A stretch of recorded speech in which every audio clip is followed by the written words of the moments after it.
That's funny. What? The trash. I could have sworn. Okay, never mind. Never mind.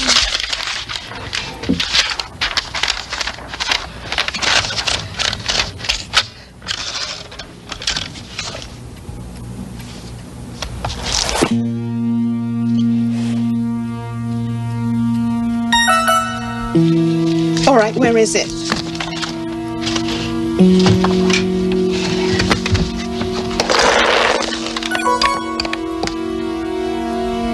My mug. Kathy? What is it now? My mug. The mug I keep my pencils in, it's gone. So is the trash. And what's this doing on my desk? It's your political science book, isn't it? I know what it is. After the last test grade, I wasn't sure.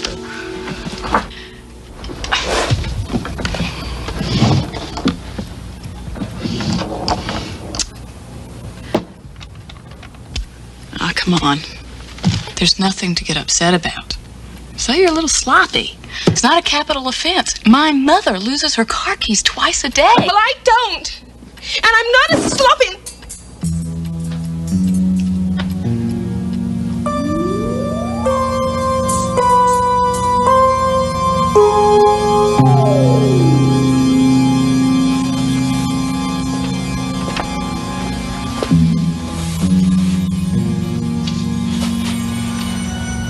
What are you doing?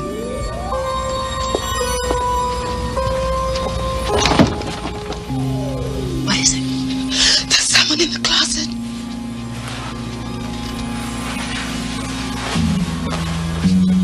The whiteout burglar. Come on, Jen, give me a break. This is really getting out of hand. There's no one in the closet. Here, look for yourself. See? No one.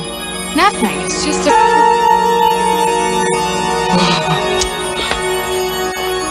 You're not Jennifer Templeton. Not me. Her. I don't believe it. Just give her the mug back and let's get out of here. Right.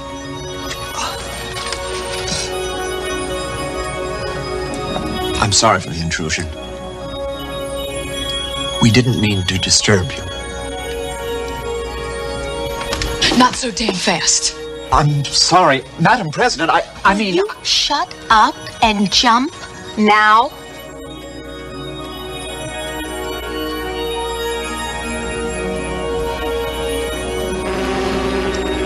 Oh, damn it. I'm really sorry about the mug. We weren't supposed to take anything you'd miss. The first president of Earth, and she's practically in tears. God knows what effect this will have on the time stream. And if you go back to see Cleopatra again, don't bother coming home.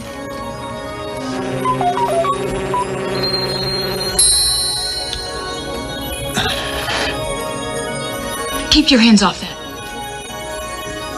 Let him go, Kath.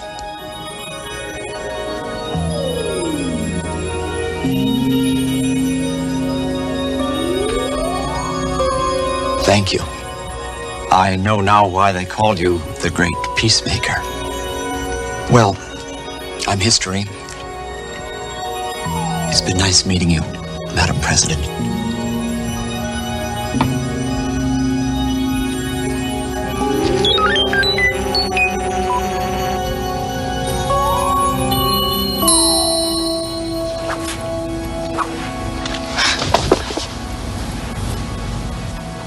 Jenny, what's going on here? I'm not sure.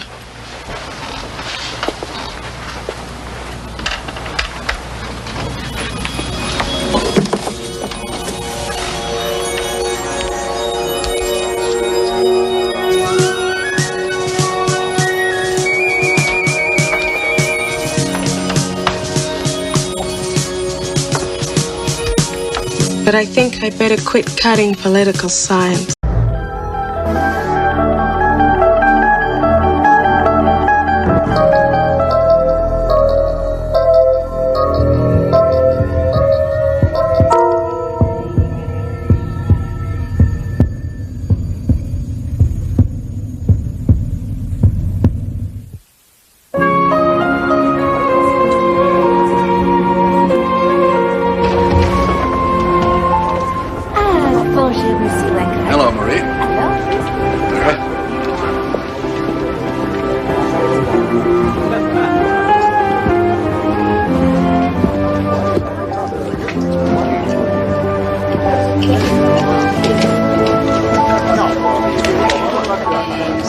Thank you, Marie. Bon appetit.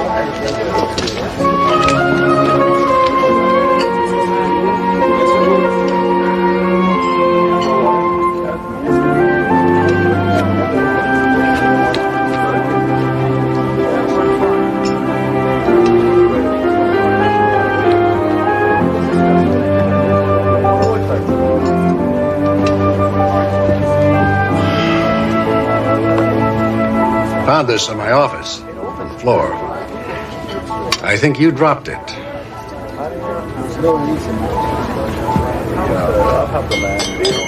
Ira, I've seen you staring at that picture before, mooning over it. Look, I know it's none of my business, and I shouldn't pry, but are you and Valerie having, problems? Marvin, what are you talking about? She isn't a client, is she? A client? Ira, is there something going on with her?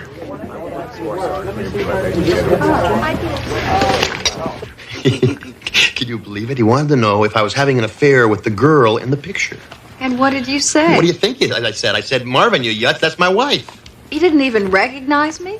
Well, come on, sweetheart. I mean, you were just a girl back then. Oh, I see. In other words, now I look so much older. No, you're more mature now. Then you were flighty, you were silly, you were cute. What am I now? Quasimodo? So that's why you're always mooning over that picture. Of course not, sweetheart. That's not what I meant at all. It's just, I don't know, back then, things were different. I was different. You were different. We were kids. Would you really still rather be driving around in that stupid old van of yours, searching for ourselves, finding who knows what kind of body lice? Don't tell me you don't miss those days. You said so yourself. I couldn't get enough of you in those days. I was insatiable. Well, it certainly wasn't my sense of style that attracted you. I looked like a bag lady. But if you want to see cute... Listen, Val, I really don't want to see another picture of your damn dog. Not the dog, Ira. You were adorable. I'd really like to see you going into court looking like that. Why can't we be more like we were back then?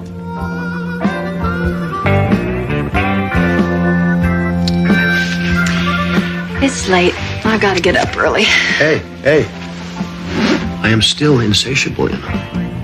So take an appetite suppressant or something. I'm going to sleep.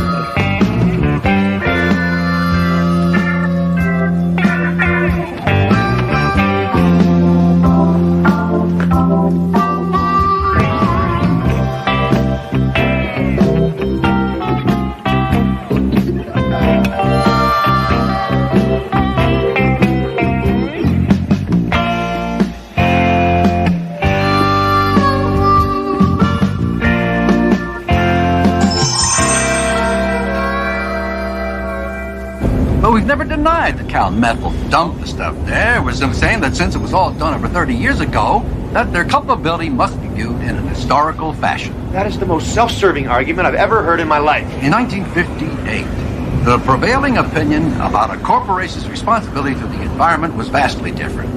Cal Methyl will clean up the site, and that'll be that. Besides, no one's health was impaired. Marvin, how do you sleep at night? Mothers give birth to deformed babies because of our climate. How can anyone doubt the public-mindedness of a corporation that sponsors 2 symphonies and 3 TV documentaries a year, all on endangered species?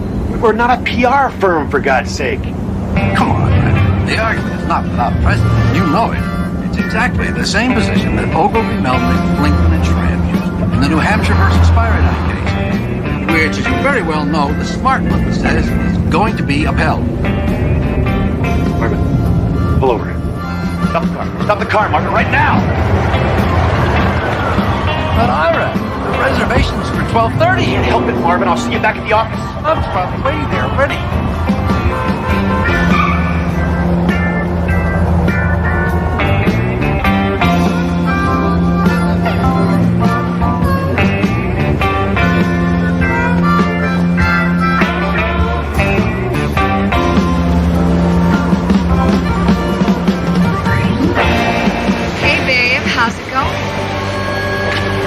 this? Some kind of a joke? I knew it. I knew you'd freak when you saw me. What'd you do to your hair? You're supposed to be at work now? Cool out, Ira. Don't you like what you see? Val, this isn't funny. It isn't supposed to be. Come on, Ira, relax. You've been wanting me this way for a long time now, haven't you? Yeah, but Then quit fighting me.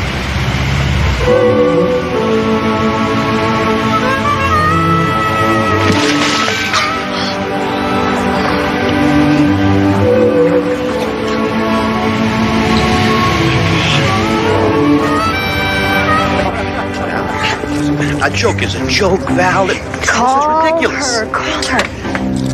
How did you do this? You look so young. Call her.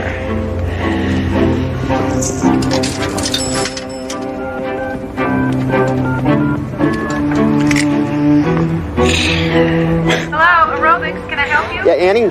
Ira? Yeah, it's Ira, right. Valerie's not there, is she? Yeah, of course she is. She is? I told you. Yeah, you want to talk to her? Yeah. I'll put her on. Hello. Valerie? Ira? What's wrong, hon? You sound... Wrong? No, nothing's wrong. I won't be home for dinner. You have a late appointment. I have a late appointment. Oh. Okay. Ira?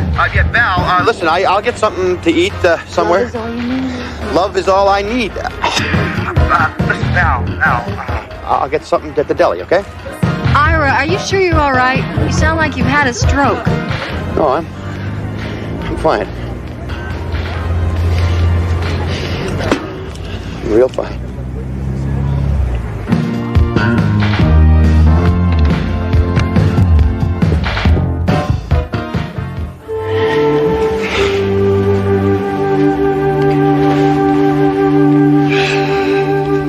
You were incredible. The whole afternoon's ahead of us. Val, I am totally wiped out. I'd have to be hospitalized by nightfall. This day, it's real. You are real. And I'll be here for you whenever you want me. But how did you? Where did you? I'm the girl you married, Ira. The one you dream about. Hey, don't ask so many questions, Ira. You can blow a good thing that way. Don't you get it? You've been thinking so much about the way it used to be that what you want so bad has become real. That's me. The Valerie that you remember. The one you hoped would never change. And I haven't. I wish I could say the same. Tell me about it. What's with the suits? That is my court costume. You did it. You're a public defender like you are. Corporate counsel. Bummer. Well, my life's not so bad. Then why are you so sad? You never used to be a sad person, Ira. What happened? Valerie, yippies turned into yuppies. Jerry Rubin runs a business networking salon, whatever the hell that might be, and that is what happened. Okay, I know how that must sound, and you're right. There's much more to it than that. I'm just being facile. I'm oversimplifying. I mean, it's a whole evolution of the social infrastructure we're talking here. Something much more gradual, much more complex. Jeez, Val, you gotta understand. You must. You were there. We were gonna change the world, remember? Somewhere along the line, I don't know, we lost each other somehow. Est and the me decade, leveraged buyouts, tanning parlors, aerobicizing. Seems like nobody cares about anybody anymore, except himself. Our focus just narrowed. Then we need to expand it. Let's do some window pane and watch the walls melt. Valerie, if I went anywhere near LSD, we could watch my brains melt right out my ears. Sweetheart, nobody does that anymore. Wake up, smell the 80s. Jeez, Ira, you are a stone drag. Where you going? You just got here. You know, man, We used to laugh at people like you.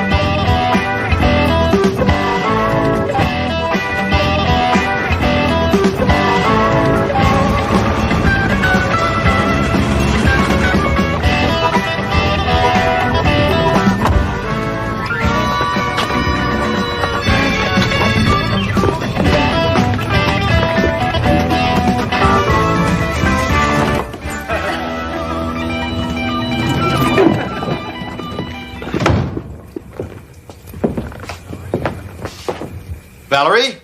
I'm in here.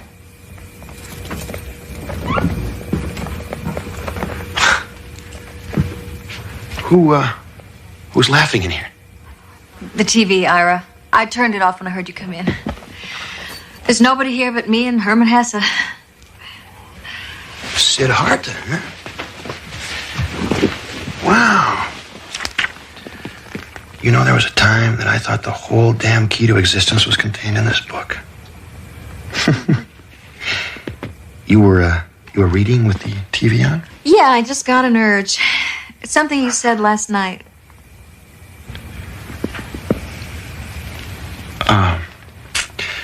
Don't stop on my account. I was just about ready to go to bed anyway.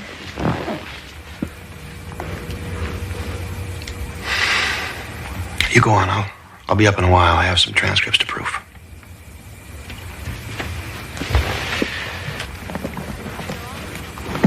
I called your office today. The receptionist said you never came back from lunch. Yeah. There was a meeting at Cal Methel. It was on short notice. Took all day.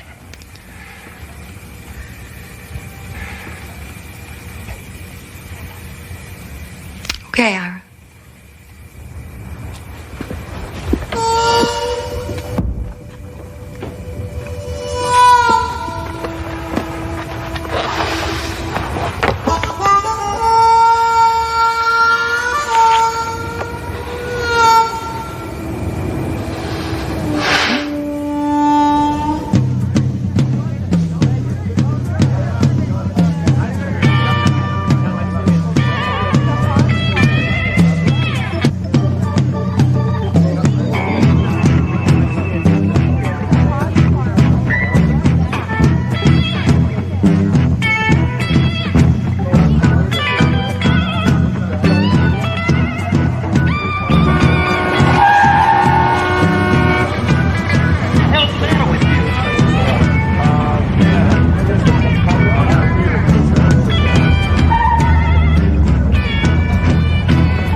how could you all let it happen? It wasn't exactly a conscious choice we made. I mean, how could anybody who cared about money as little as you did suddenly need to have it so fast and so often that you have to have it from a little machine on the street? I guess I figured if I couldn't change the world, I'd settle for a little corner of it. Mine, ours. Make it safe and secure, and that takes money. And have you done that? I'm a sellout. Is that what you're saying? Oh, it's not that, babe. It's just, well, are you happy? Yes, I am happy.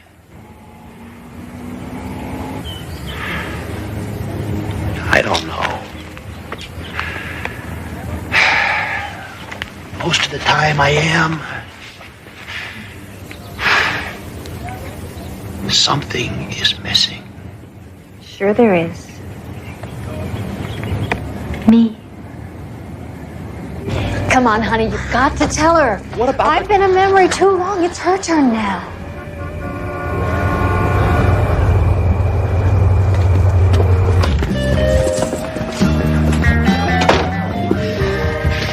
I had a great time. I felt like a kid for a while, but I cannot do this to her. This is my wife we're talking about. Ira, who am I? Oh, God.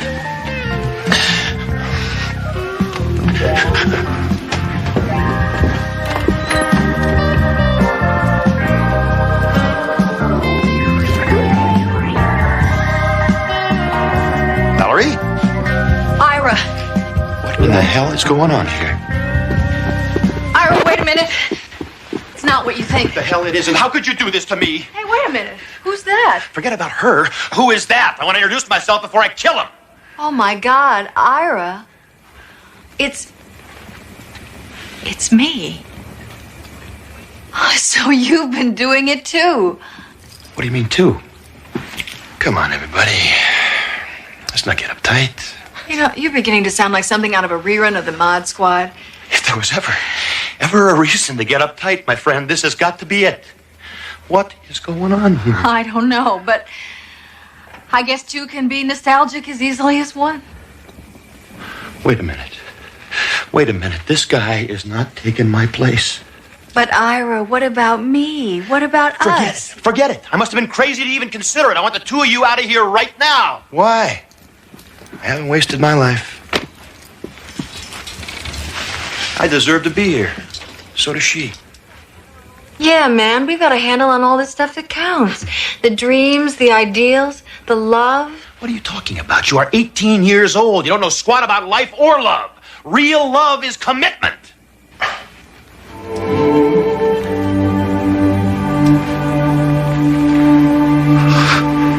What am I saying? But you're right. You're absolutely right.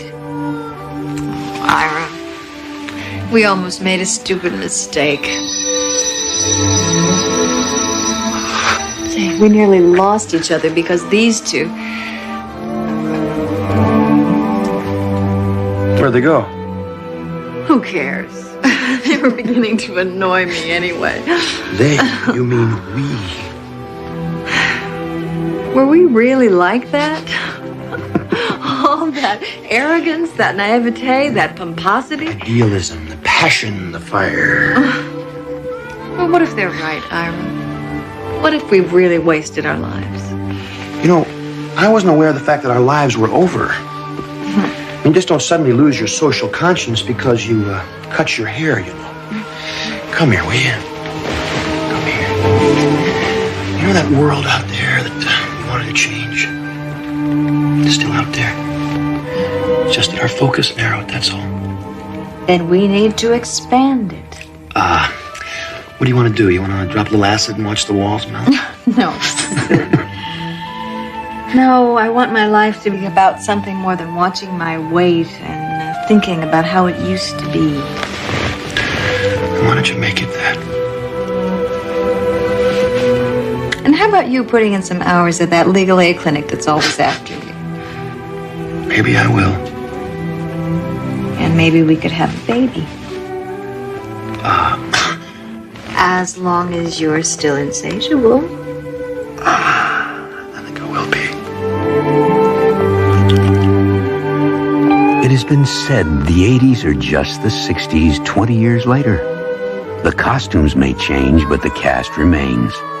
The arrogant, the radical, the naive and the cynical, the misplaced and the spaced. Each a stage in the growth of a generation as it treads the tail end of the 20th century.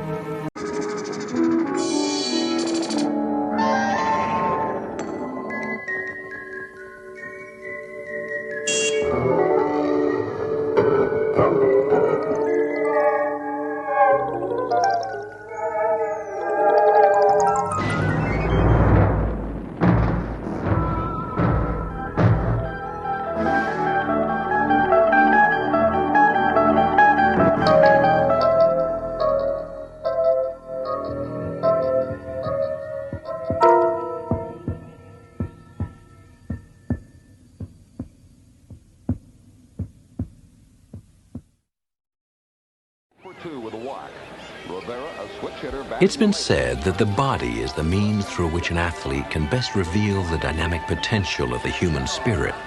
But what happens when the means to that expression is injured beyond repair? Meet Ed Hamner, a once prominent player in the big leagues, a man who's never resolved himself to his fate as a non-participant, but who will soon be forced to bat in the Twilight Zone. And the pitch. There's a drive to right center. It is in the gap. Man, go! First, That's it! Dig, dig, dig! Take three! Second. Here's the relay from the outfield. Man in there with a Hey, Paula, triple. come on in. Come on. Carson working fast. The pitch. The routine bouncer to short. The throw to first, and that's the ball game. The Tigers' slump continues. Bet they wish you were still hitting cleanup. Oh, I don't know. I had my share of big swings that came up empty. Hey, how was practice today? Pretty good. Ryan Claiborne says he's going to teach me to throw a curveball. Yeah, I'm not going to. I remember what you said. You're too young to throw a curve. You'll only hurt your arm. And besides, that fastball of yours is enough to get anybody out. But you got to concentrate. Remember, if you ever feel like you're losing it, just step off the mound, take a deep breath, completely clear your mind. Confidence and concentration. It works every time. Oh, I almost forgot.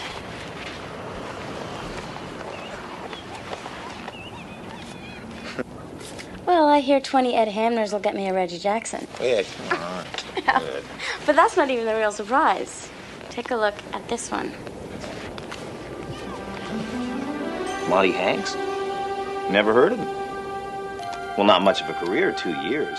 Good stats, though. 7 home runs his second year. That was a lot in those days before the Babe. He looks kind of familiar. Kind of like the guy you see in the mirror, right? The guy at the shop said he's been holding on to that car for years. Only one like it he's ever seen. It's an off-brand. It's not even listed in the catalog. Well, I gotta go, or Mom's gonna have kittens. See you at the game tomorrow. Of course, 3 o'clock. Okay. Oh, hey, what about your card? It's a present. I got it for you. Take care of old Monty.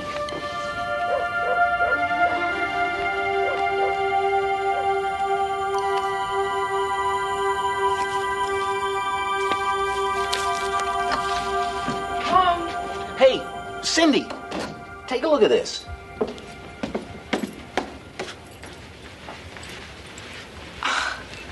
Another baseball card. An old one. An old expensive one. I thought you were going to be revising your resume today, Ed. Your interview is tomorrow. You promised you'd try. Yeah, but it's the weirdest coincidence I've ever seen. Paula gave it to me. This guy looks just like me, and what's more, in 1909, this Monty Hanks guy batted .322, had 87 ribbies, and stole 31 bases. Is that weird or what? Or what? No, but those are even the same stats I had my first year up in the majors. That's very interesting. Yeah, I thought I had a bad break. This guy really got shortchanged. His team was in the pennant race late September. He got hit in the face with a pitched ball. Never recovered consciousness. Look, will you pay attention? Your interview is tomorrow, Ed. I think it's a lot more important than some baseball player that died before you were born. You know, Larry Dula is a big fan of yours, and you promised you'd try for me. I will. I'll be fine. That's at 2 o'clock, right? I'll turn on the old charm, get the job, and be home by 7 with a bottle of champagne to celebrate my gainful employment. How's that?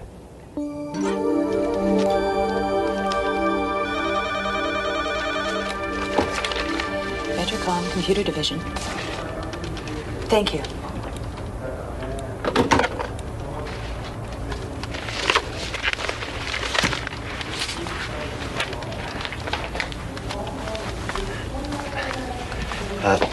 I had a 2 o'clock appointment.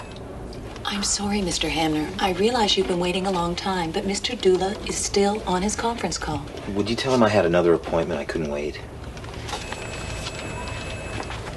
All right, we know you can do it. Come on, you can strike. You can get him. Ball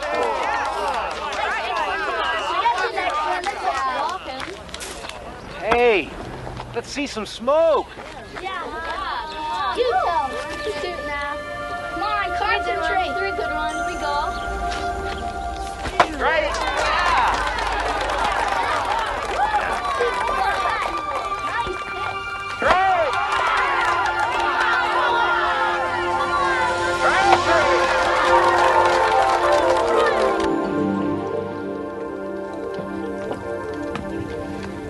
Well, look who's here.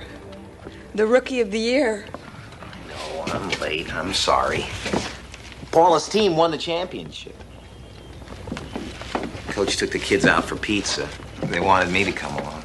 I had an hour and a half easy. I don't know. Somehow I just lost track of time. I remembered the champagne. Surprised you didn't pour it over Paula's head. Isn't that how it's done? What did you think we'd celebrate tonight, Ed? You could have had the Vetracomp job, but no, you just walked away from it. Maybe it's just as well. I mean, all I know about selling computers anyway. What about our future, Ed? It's been 2 years since your injury. Are you just going to sit around and feel sorry for yourself for the rest of your life? Do you ever think about me? Do you think I like paying all the bills while you sit around trading baseball cards?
Monty boy, come on, are you all right?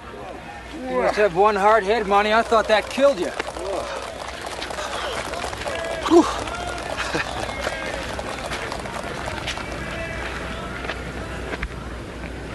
My leg. There's nothing wrong with my leg. Of course there's nothing wrong with your leg. It's your damned head that got hit. Maybe I should send Miranda in to run for you. No, I'm fine. Well, come on. This ain't no fan dance. Let's play ball. Play ball.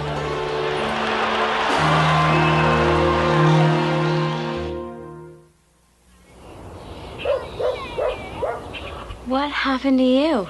Something wonderful. A busted nose is wonderful. And that's not all. Oh! Look at this. Oh, gross. I did it yesterday. Well, 78 years ago, really, but it felt like yesterday. It's a beaut, isn't it? A real strawberry. I got it sliding into second. Into second what? Second base. Spikes high in a cloud of dust. I had 2 stolen bases and a 3-run homer. But I didn't need this. It's that baseball card. Somehow, it took me back. And this guy, Bonnie Hanks, I'm him. He's me. I know. It's hard for me to believe, too. Maybe you had some kind of a dream or something. I didn't do this in any dream. Look at the card. I don't see anything. What? Check the stats. Home run, second year. 8. 8? Yesterday it was 7. I hit that one. It was real. I was there. And I'm going back. Hey, kid. You want to see a baseball game? Yeah, sure, but... To take my hand.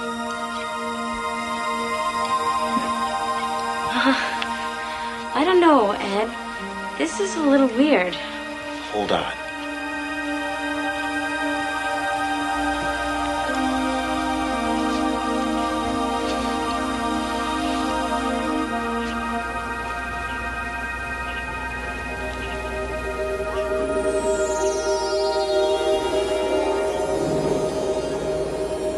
Here we go.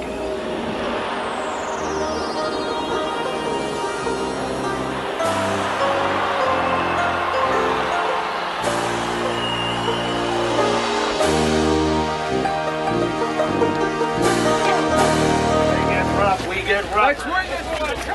Happened, Ed. Monty, you're late. Get that kid out of here. Come on, look alive. We got a ball game to win.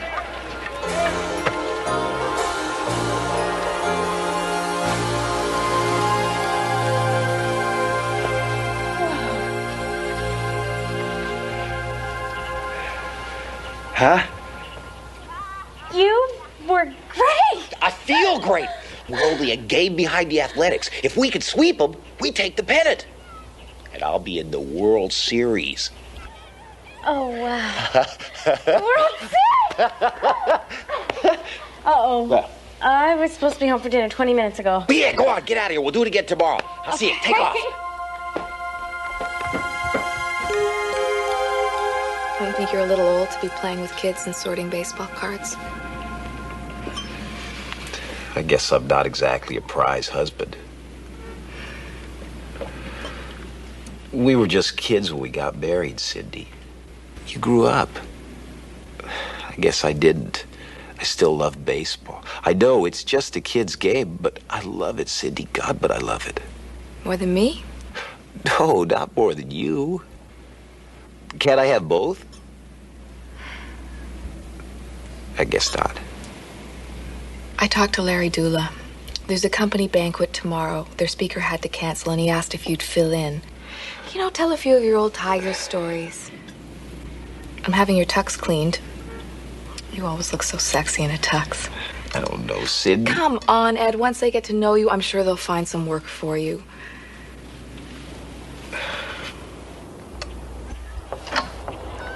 Oh, there you are. It's an early game today. I didn't want to leave without you. I can't go today. I've got an orthodontist appointment. But today's the big one. We beat the Athletics today. We clinched first place. Yeah, I know, but my mom will never let me get out of it. Especially for something I can't even tell her about.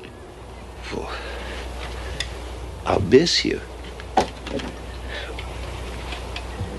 Won't be the same without you there rooting for me. Well, I'll still be rooting. I'll just be 78 years away. Big dinner party tonight. I'm meeting my future employers. You're gonna be a coach? Computer salesman. Aren't you happier playing ball? It's not that easy, Paula. Not when you're an adult. I have responsibilities. And I was thinking about 1910. It almost seems like you belong there.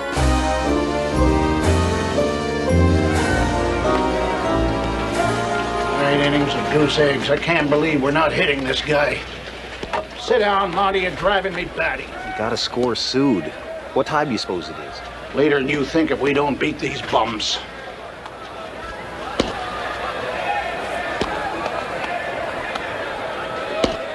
Ed?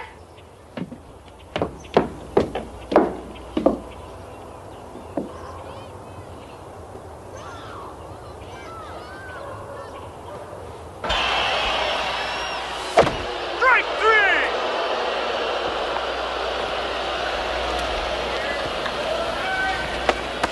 You never swing at pitches like that. Your last two at-bats make you look like you don't even want to be here.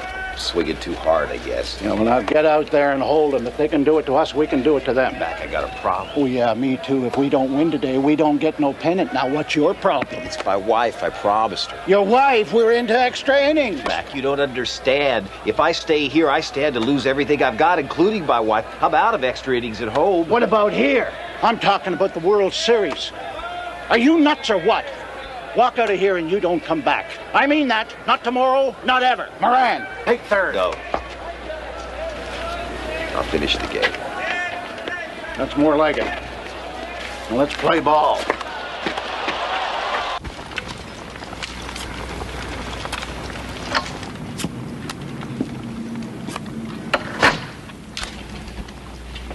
Where's Ed? Don't you knock?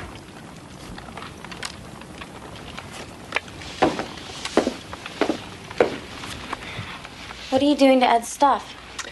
Repaying him? Each one of these cards is a day he wasted. Part of our lives he threw away. Look around you, Paula. I'm almost even. No. He'll be back. I know he will. Oh, yeah. Rookie of the Year always makes it home, doesn't he? What if there's no home when he gets there? Don't say that. He's a big man to you, isn't he? Big man. You know why he's so nice to you? Because you're a fan. Ed needs to hear him cheering, and you're the only fan he's got left. Ed just needs someone to care about him. It's all so simple when you're 12, isn't it?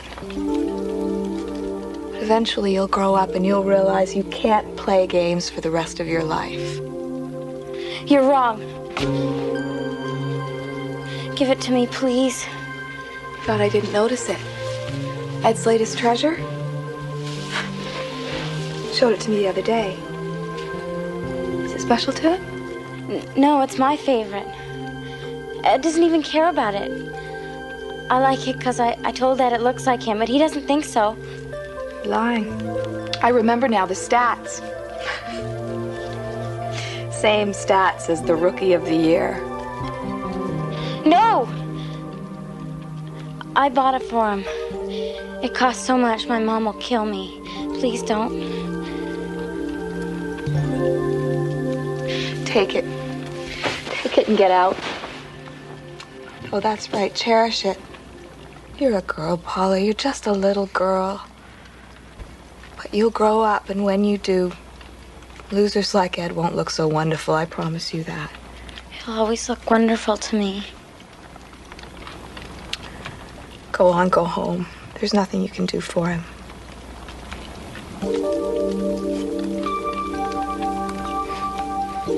Yeah. There is.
Monty Hanks. To some, a mere face on a trading card. But to a special friend, he's an eternal boy of summer. An athlete who found himself drafted by a unique team in a league that plays its games in the Twilight Zone.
So that you can feel the weight of your arms, your legs, and your body slipping away. It's a pleasant sensation. You're free of everything holding you back. You can think with perfect crystal clarity. Your name is Lorraine Guston, but you've had other names before this. Other lives. They're buried deep inside. But now as you begin to float freely, they start to rise up within you. You can see them clearly. Now, search them for the most significant memory of your past lives. Open your thoughts and let the sights and sounds come in. I'm sewing. I work in a dressmaker's shop. What year is it? A long time ago. Okay, good. Now, look around you. What do you see? What's happening? They're shouting at the door. Men with guns. They're wearing uniforms, red. British soldiers. They say they know we're hiding revolutionaries. I keep telling them, no, we only make dresses. We don't know. We haven't seen. Oh, but oh God, they don't believe us. They don't believe me. Torches, they're setting the shop on fire. They won't let us out, please. Oh, it's all right. It's all right. Mrs. Guston, listen to me. It's all right. It's all right. The fire is disappearing. You're safe. You're safe. It's going away. Everything is as it was. Yes. Yes, now you're starting to come back down. You're floating back down. You can feel the weight returning to your legs and your arms. Touch your hand, and when I do, you will awaken feeling refreshed, and you will remember everything you've seen. 1, 2, 3. I don't know how to thank you, Miss McNeil. I feel better than I've been in years. For the first time, I understand why I'm so afraid of fire and men in uniforms. And to think it was a memory, and from so long ago. If we all knew that we'd lived before, and if we could remember those past lives, we'd understand ourselves so much better. Maybe we'd be kinder to one another, knowing that in a previous life we were poor or hurting or hungry. Oh, thank you so much. You're welcome. Have you ever tried yourself? It's ironic, I suppose. I've never been able to remember any of my own past lives. But I keep trying every day. Someday, who knows?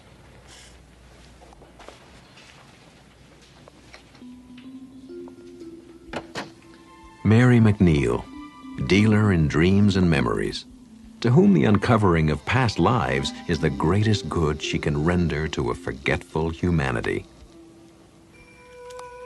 Your name is Mary McNeil, but you have had other names before this. 8:57 p.m., and Mary McNeil makes another attempt to discover a previous life. However, the journey she is about to take is to a different place, a land whose borders are defined by the region we call the Twilight Zone. Now, Search them for the most significant memory of all of your past lives.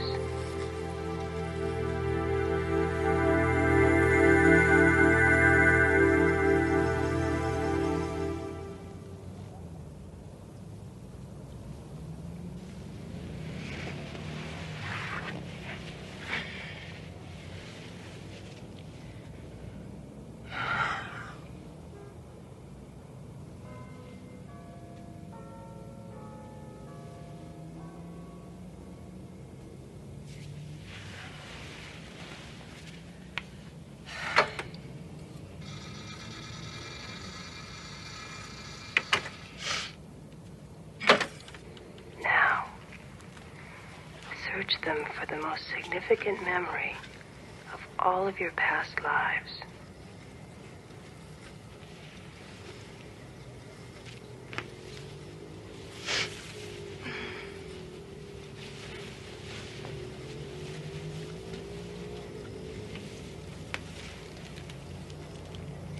Nothing again.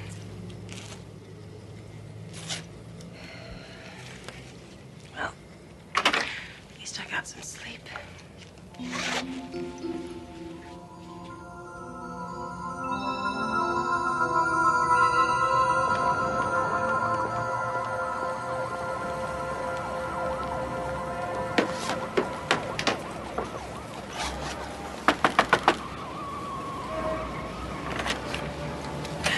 Vivancourt, I am so sorry. I know it's the oldest excuse in the world, but I overslept and I rushed out without even thinking to call. Excuse me, but have we met?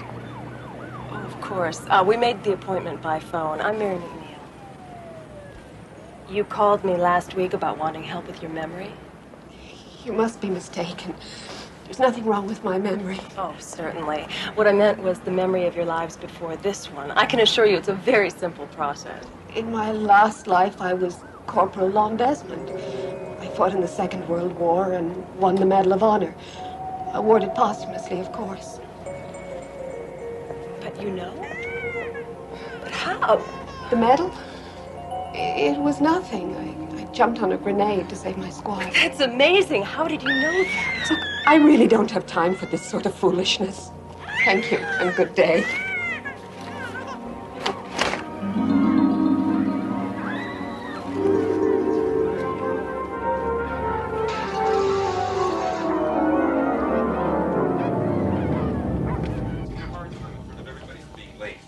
He ever gave me any changes. I had the same problem with the boss my last life. Man, just my luck to get stuck like that 2 lifetimes in a row.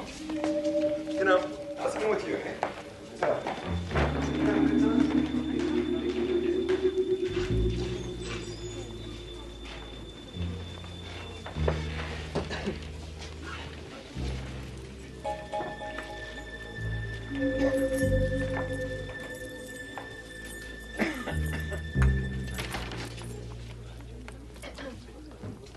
Excuse me, miss, can I help you? This used to be my office. That must have been some time ago. I've been here for the last 2 years. Is there something I can do for you? Are you looking for work? You say this used to be your office. Are you out of work? It's difficult to explain. You see, I woke up this morning, and I don't know what's happening anymore. I mean, I don't know if I've changed or if the world's changed, but something's happened. I don't even know why I'm bothering you with all this. It's just that there's nobody else for me to talk to. Yes, there is. Now, if it's any help, you're not alone. A lot of people have trouble adjusting to their new lives. That's why we're here. If you would just fill out this form, and when you've finished, we'll talk. My name's Jim Sinclair. I'll be sitting at the desk over there. Excuse me.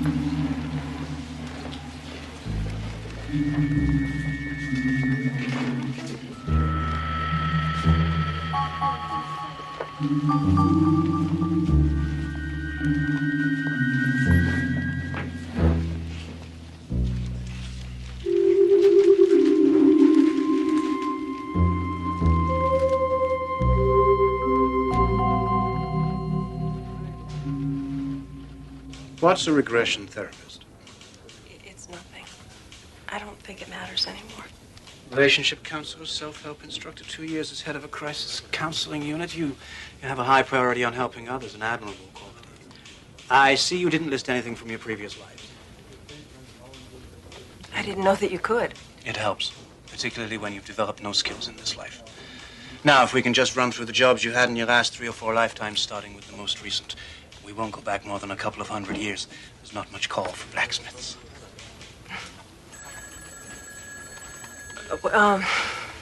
Well, I've always felt that I must have lived during the Depression. Felt? That is, I'm always very moved when I see pictures from that time. As if I knew what those people were going through. Could you give me some references for this life? Name some of the people you might have known. I really don't remember. Addresses, marriages, schools, technical, liberal, anything at all? Look, I'm trying to help you, Miss McNeil. I can't do that if you won't help me. I didn't say I wouldn't. Listen, I'm sorry I took so much of your time. Thank you for your help.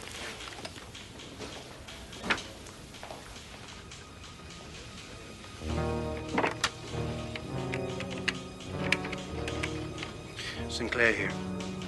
I just had a woman in here who listed only her present life on her resume.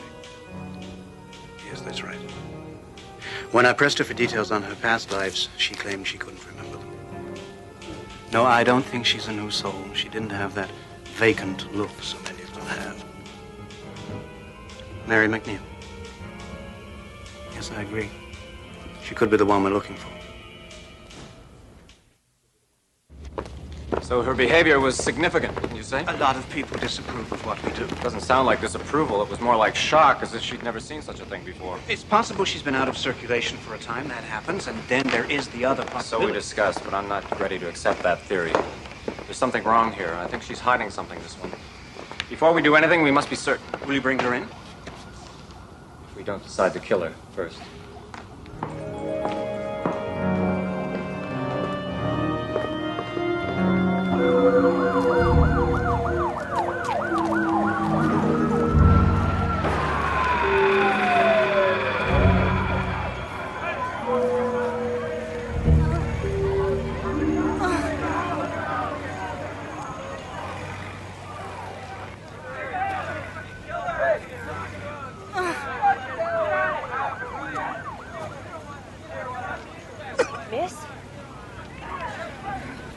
Miss, are you okay?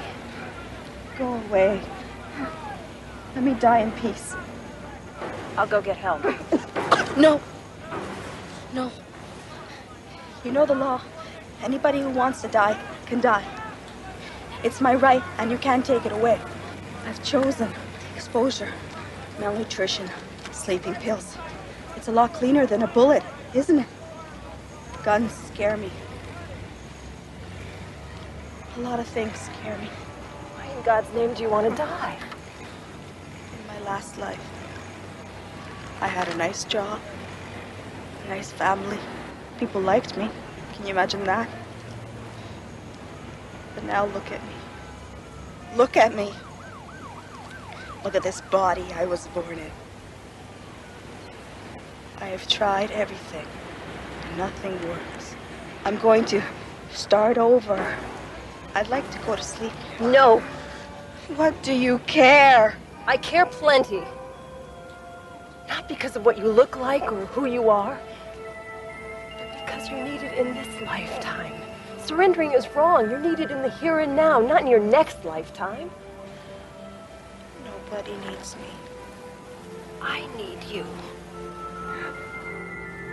Seems I don't have anyone or anything. Maybe we could start over together.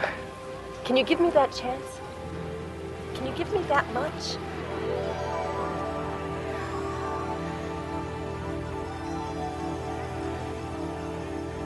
I'll go get help. I'll be right back. There's a woman back there. Can you get an ambulance? I think she's dying. This man from the agency. No. I'm No. sorry, miss. No. You have to come with us. No. Promise me you'll get that woman an ambulance. We'll look after Promise her. me. I promise. Okay, let's go. What about the woman? What about her? I made a promise. Get her an ambulance.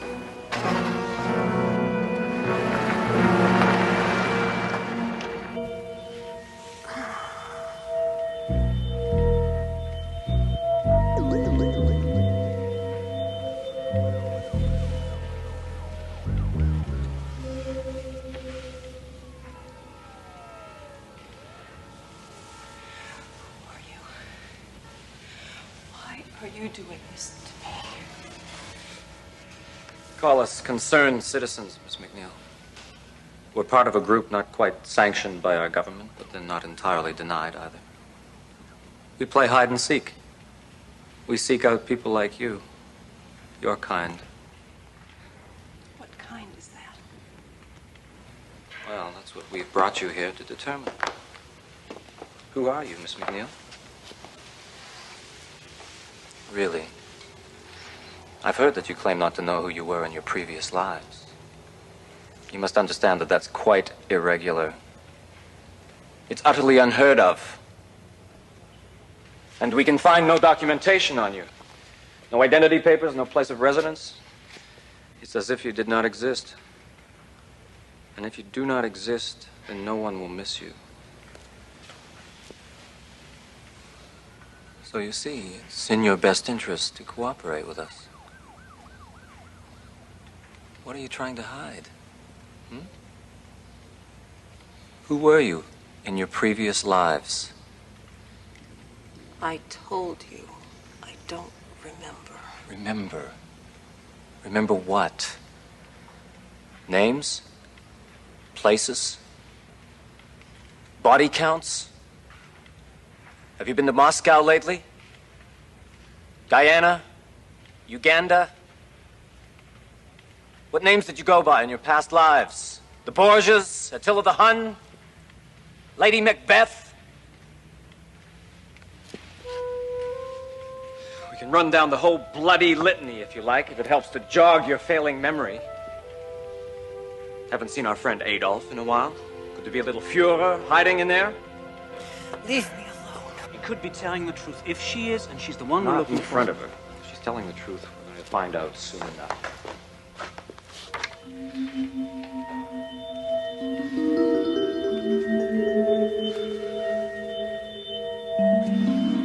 And when we went to Daddy's funeral, Mommy said we should be brave. I wore my new blue dress, and I read a poem that I wrote myself. After it was all over, Mommy said we had to move. Earlier? But I didn't want to. Go earlier. I don't know. Who were you? I don't remember. I'm going to double the serum. That could kill her. We're going to have to take that chance.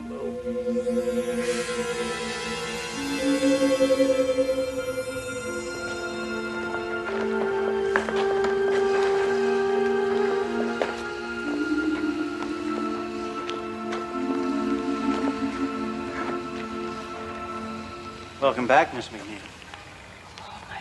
It'll soon pass. You were telling the truth. For what it's worth, we're sorry we had to put you through all that.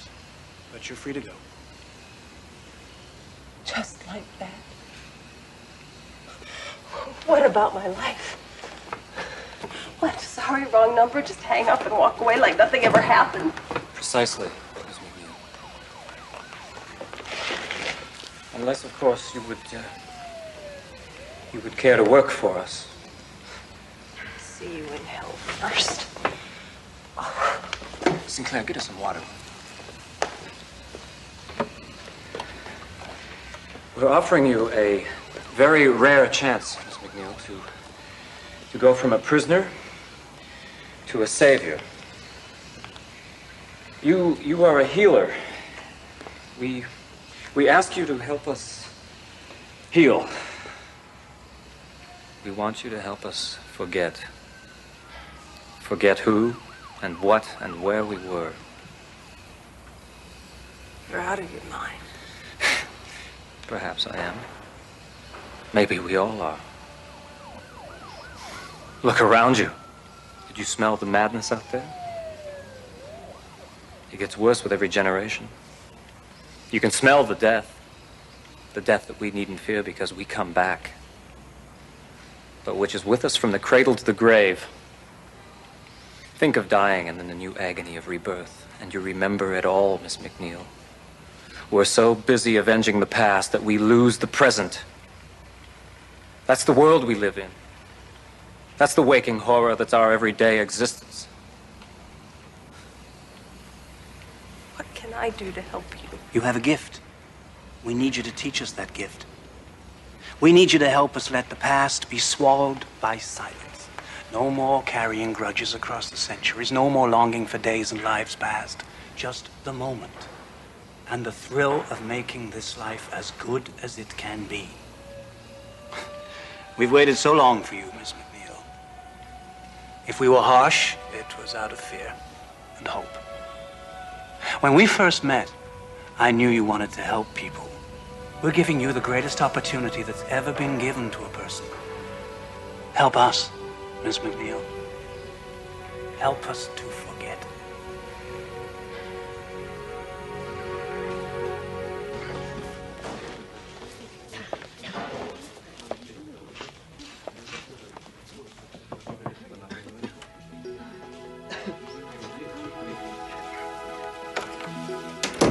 Your name is Ruth Warden. That is the only name that you will remember. Let the memories of your past lives fade. When you awaken, you will remember only that you are Ruth Warden, and you will begin your life with a fresh start.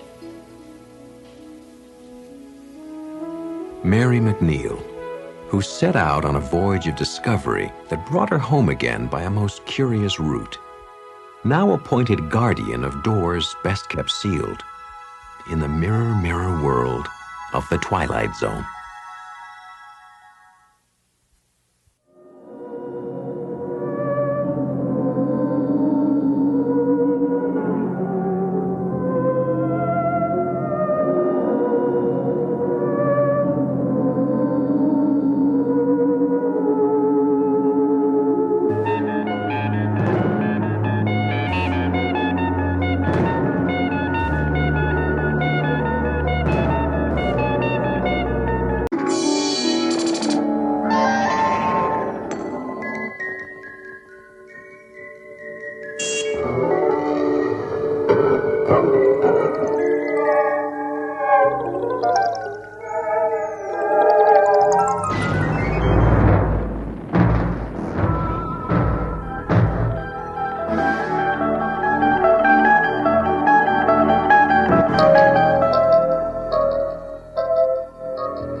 Not so very long ago, before computerized toys and cathode ray characters did our speaking and thinking for us, one of a storyteller's most important tools was imagination, the imagination of an audience.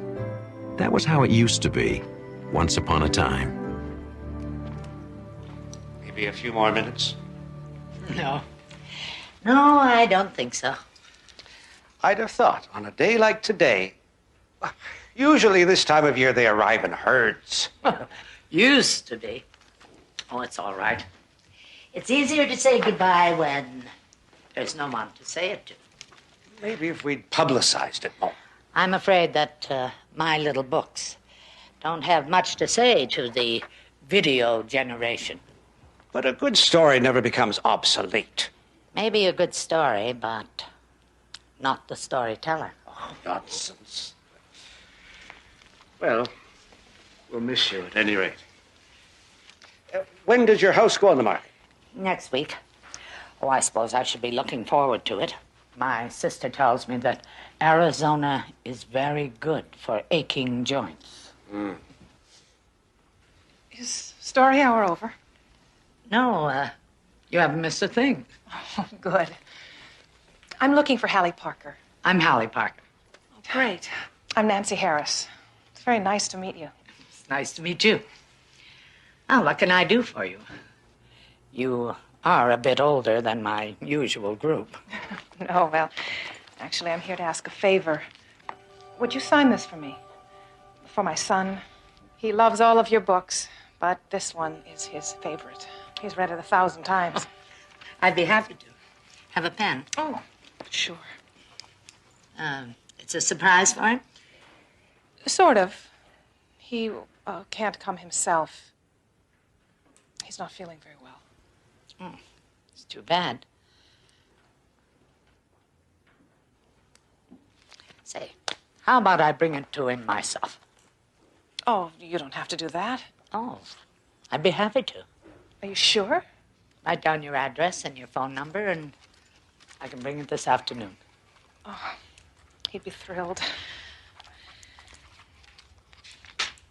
Thanks, Miss Parker. I can't tell you how much this means to me. To Brian. I'll see you this afternoon, then, eh? Yes, thank you. Bye. His room is right down here. Brian, there's someone here to see you. Well, so you're my #1 fan.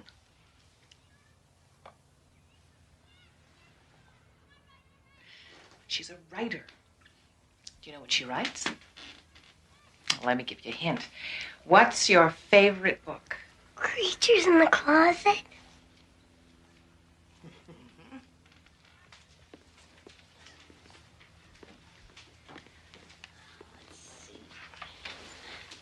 Can you read that?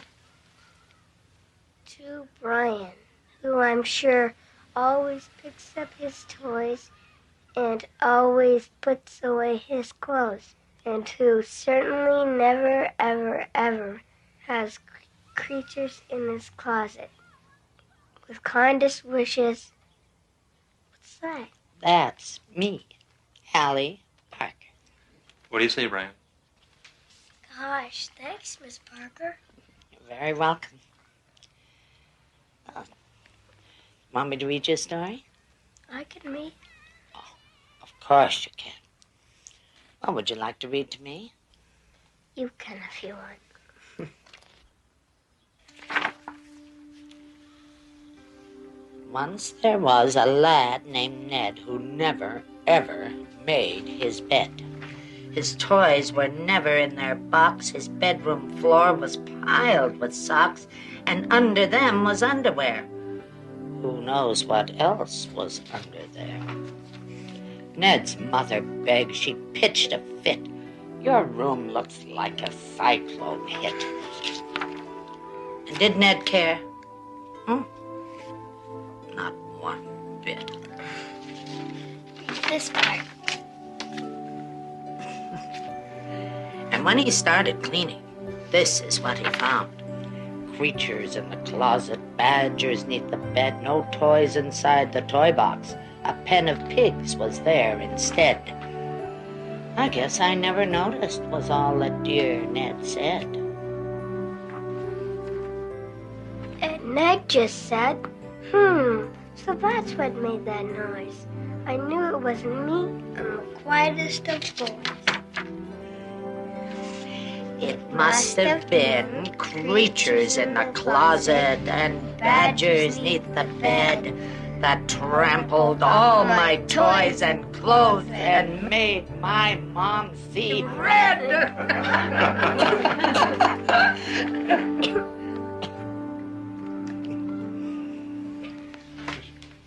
He has to go to sleep now. Mom. Oh, no, that's enough excitement for one day. Can you come back again? Well, I don't know, Brian. I'm going away. I'm moving to another place, and it's a little far away.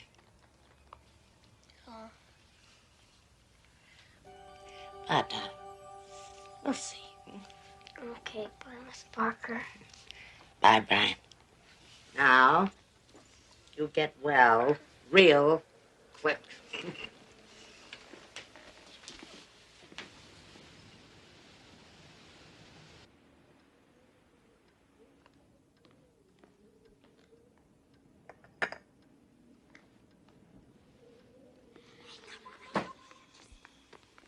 Hello?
Who's there?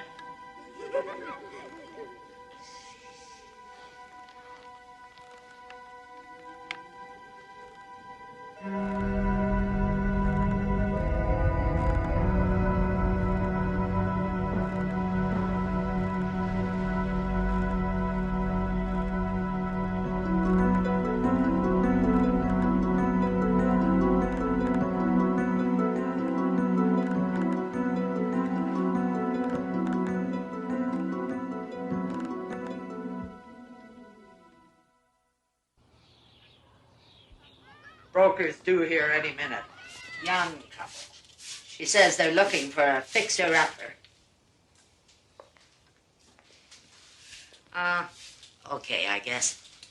The neighborhood children are pulling all kinds of tricks on me, and I... No, Ellen, it isn't. Phoenix does not have a corner on the nice weather department, you know. Yes, I'll talk to you this weekend. Yes, bye.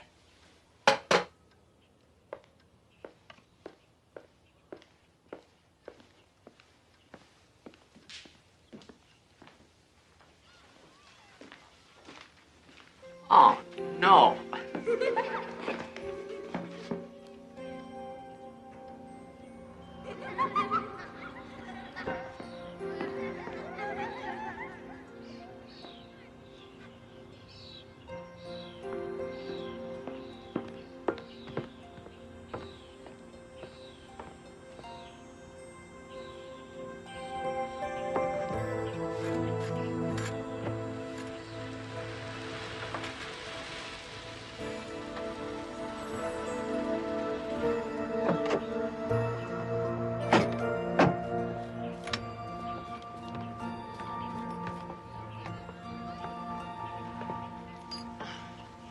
Hello. Have an accident? No, just some neighborhood children, so. Does that happen a lot around here? It's normally a very quiet area, isn't it, Miss Parker? Oh, yes. Very quiet. Very, very nice. Anyway, Paige and Martin Glazer, this is Miss Hallie Parker. Well, I imagine that you've knocked some baseballs into living rooms in your day, eh, Mr. Glazer? I've never been one for sports. Anyway, shall we get started?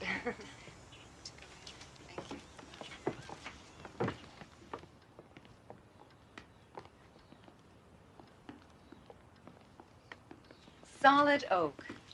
And not a nick or splinter in it. So that you can slide down the banisters sometimes if you want to. Gee, Miss Parker, I hope we're not keeping you from anything. No, not at all. Shall we move on?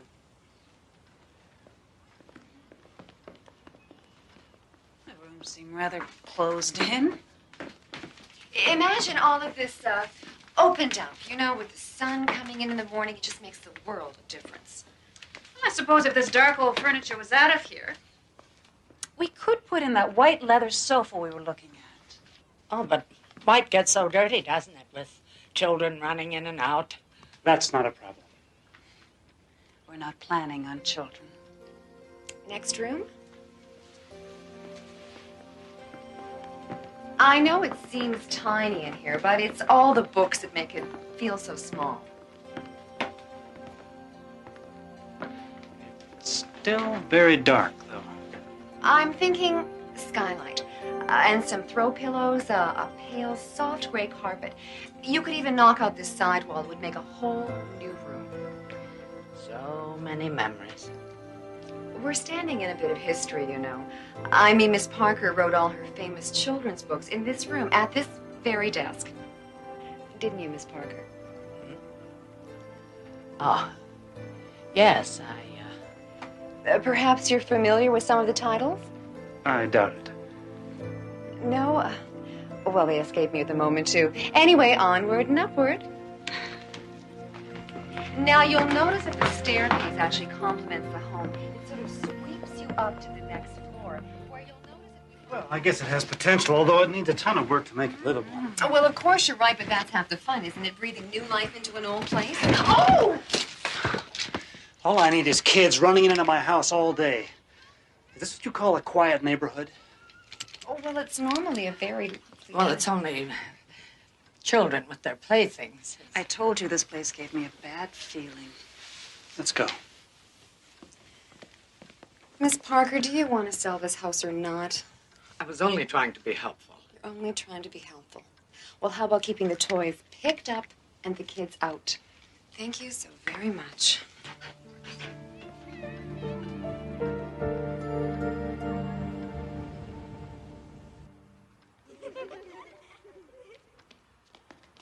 Who's there?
Hello?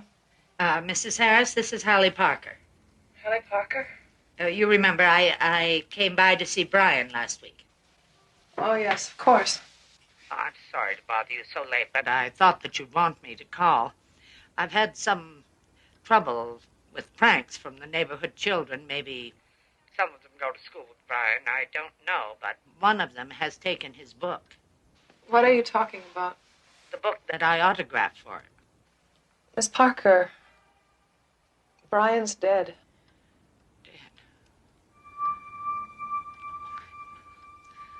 Terribly sorry. Miss Parker. Miss Parker, why are you calling? I have his book here. Sorry, it can't be. You must be mistaken. Miss Parker, the funeral was this morning, and we left the book with him. It was his favorite, and we figured he would like that. His book? Miss Parker, I'm sorry, this is not a good time to call.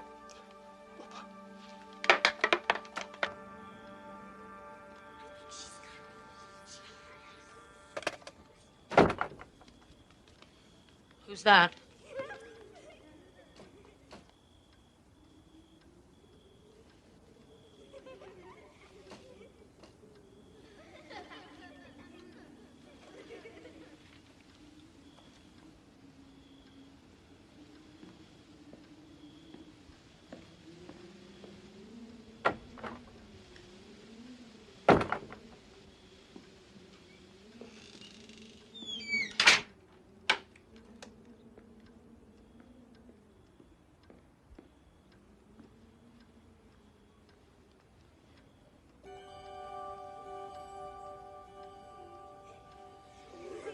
All right, children, where are you?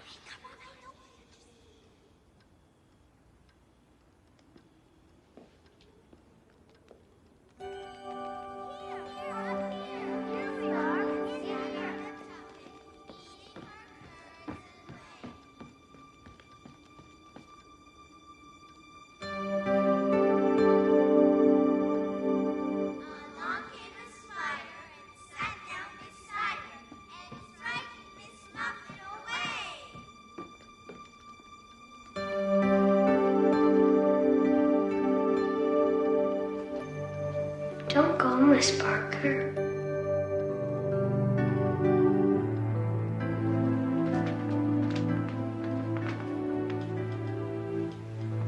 Brian, Read us a story.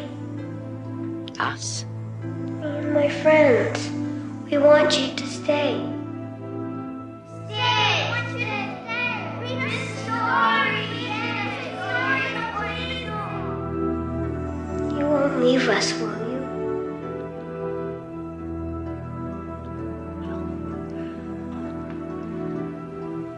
Of course not. Promise.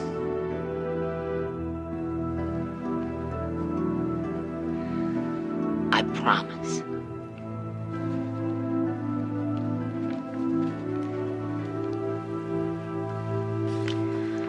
Once there was a lad named Ned who never, ever made his bed. His toys were never in their box. His bedroom floor was piled with socks, and under them was underwear. Who knows what else was under there? Ned's mother begged. She pitched a fit. Your room looks like a cyclone hit. And did Ned care? Not one bit. And when he started cleaning, this is what he found. Creatures in the closet, badgers neath the bed, no toys inside the toy box. There was an old woman, a page in a book, mere phrases and words at which no one would look. But a tale worth telling has a life of its own, happily ever after, in the Twilight Zone.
You want some more bacon? No thanks, Mom.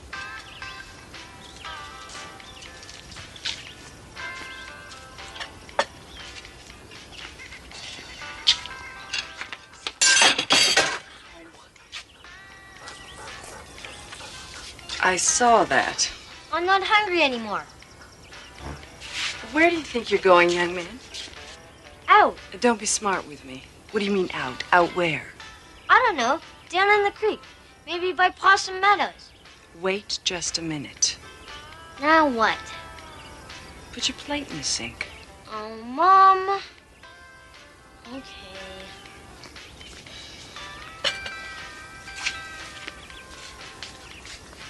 Thank you. Can I go out and play now? Is your room clean? Mom. Go on. But be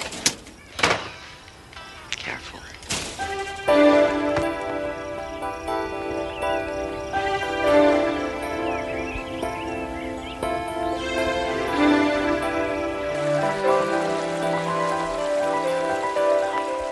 For Danny Wilkins, a sunny afternoon is a world of adventure. He's a typical boy who likes nothing better than following a trail, just to see where it goes. But today, that trail will lead Danny through a private reserve, which lies just inside the borders of the Twilight Zone.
Oh, hello.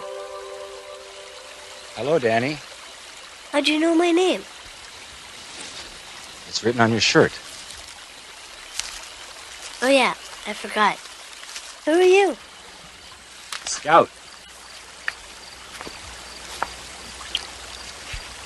What is this for? It's just a toy. Of course. Just a toy. Look, What kind of fish is that? it's not a fish. It's a tadpole. They turn into frogs. You know, ribbit, ribbit, frogs. Oh, yes. Ribbit, ribbit.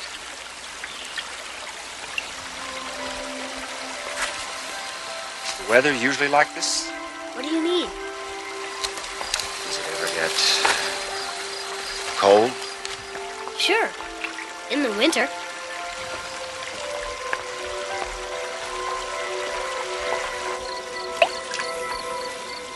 What do you call this place? Well, the big field is called Possum Meadows. This creek here is, I guess it's just called the creek. I never heard it called anything else. You're not from around here, are you? No. But I like it here. Very quiet. You come here often? Not so much anymore. I used to come here all the time with my dad. Well, he wasn't really my dad. What do you mean? I never knew my real dad. There was this guy who lived with us for a couple of years. Mom made me call him Dad.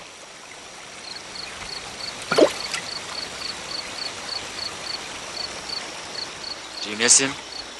Nah. Mom does, though. She thinks it's my fault he left. What do you think? I don't know.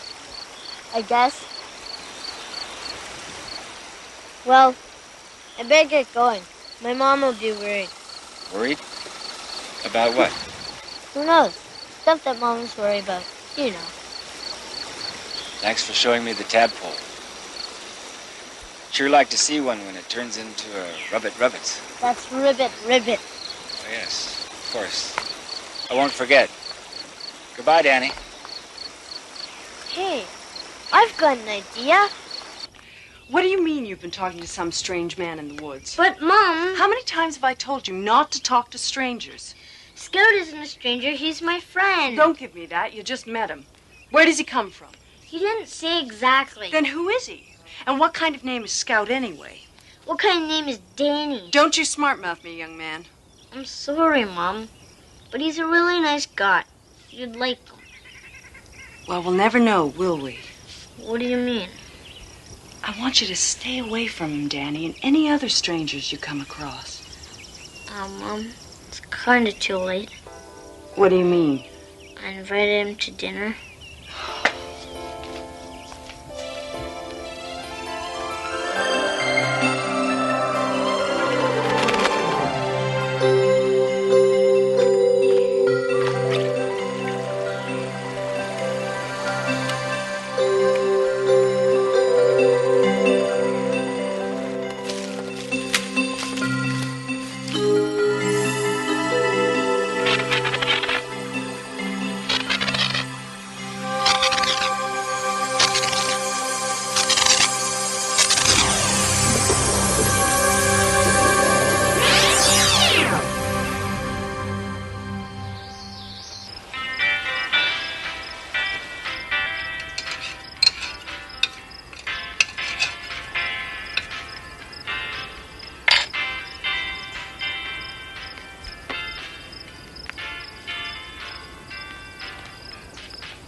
Door, young man. I can't believe you did this.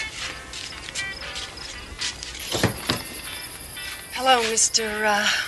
Scout. There seems to have been a misunderstanding. My son is rather young, and he doesn't understand that you just don't go around inviting total strangers. Excuse me, Mrs. Wilkins. You have every right to be concerned about who your son spends his time with. Believe me, I never meant to meet any trouble. Please understand. I understand. I'll just be on my way. Sorry for the inconvenience. Wait. Maybe I was a little hasty. But you know how dangerous it is. There are only the two of us out here. Well, you understand. Well, I guess I have enough chicken for 3. Come on in. Yay!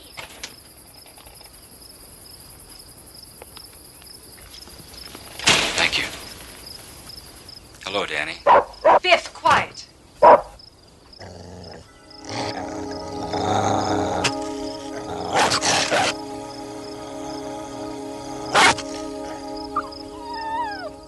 Boy, you sure are good with dogs. They just trust me, I guess. Come on, I'll show you my room. Maybe after dinner. You go wash up now. Okay. Neat! Sure you wouldn't like some more peas? No, thank you. But I'd like some more water, please. I'll get it. So, do you have a family? Family? You know, wife and kids? Oh, yes, I do. But I don't see them very often. I travel a lot. Did your wife work? Work? I've had to work since before Danny was born. Most nights I don't get home until almost dark. The worst part is, Danny's left alone a lot of the time. I don't mind, Mom. There you go, Scout. Thank you. Scout, that's an unusual name. Unusual? Well, yes. Is it a nickname?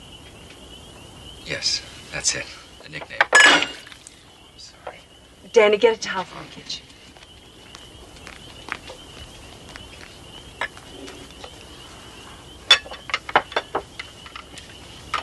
This is a very interesting area.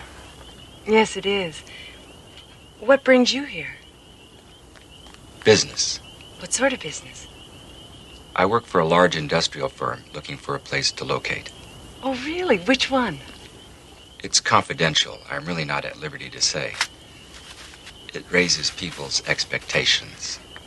You understand? I bet it's a really big company, right, Scout? Right. Are you staying in town? No, I have a motor home out near Possum Meadows. Oh, yes, I know the place. Hey, I've been everywhere around here. I bet I can help you a lot. Mom, can I go with Scout tomorrow and help him find places for his business? We'll talk later, honey. But, Mom... You should listen to your mom, Danny.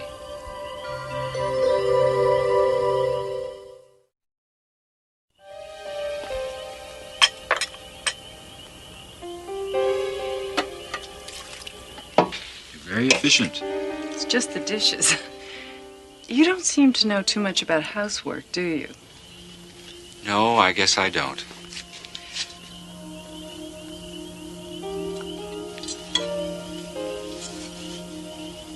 It goes up there.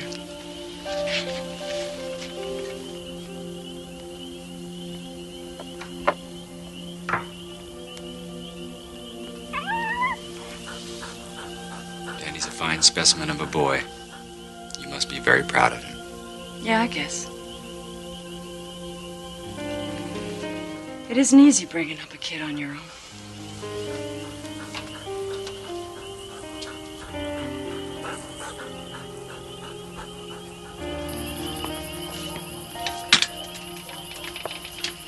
Can you find your way in the dark?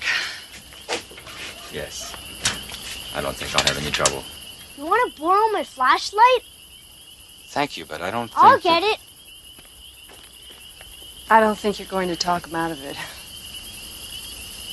Thank you for the dinner. My pleasure. Maybe we could... Here you go. It has new batteries.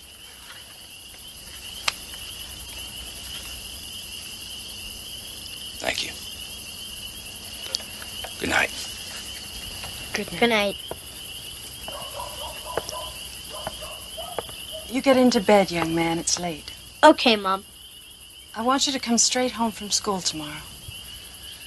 Mom, I thought you said I could help Scout. I said we'd talk about it, and we just did. You're to come straight home tomorrow. But, Mom... No buts, and stay here. I want you to have your homework finished by the time I get home. Okay. Danny?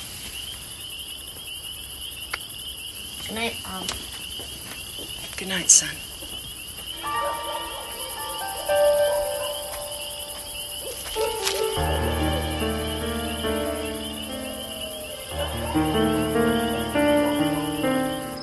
Biff? Biff? Biff? Where are you? Biff?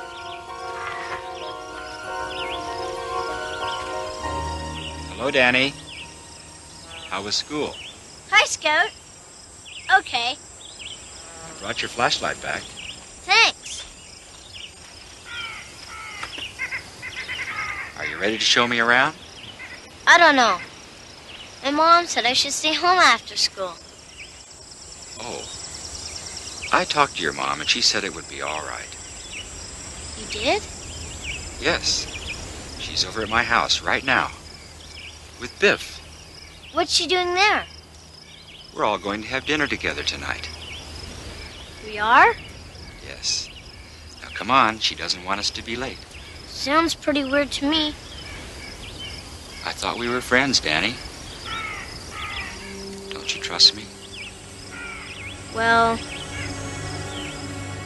okay.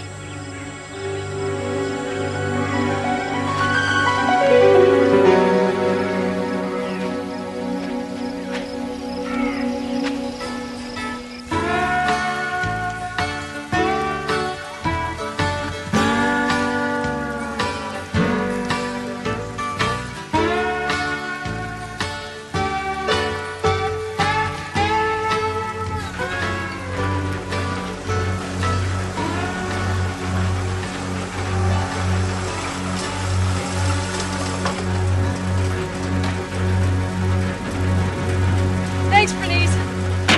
Daddy, I'm home. Daddy? Biff? Come on, boy.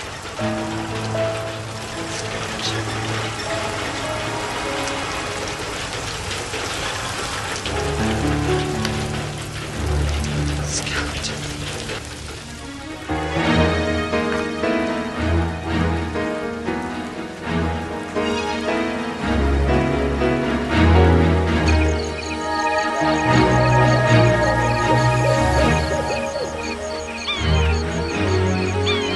What are you doing? What have you done?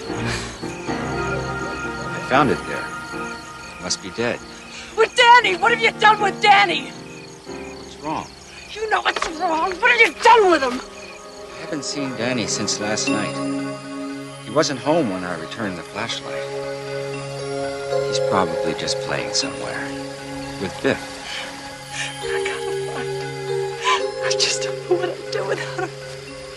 I'm scared, Scout. I'm so scared. It's not easy raising a kid alone. Is it, Laura? I'll help you find him.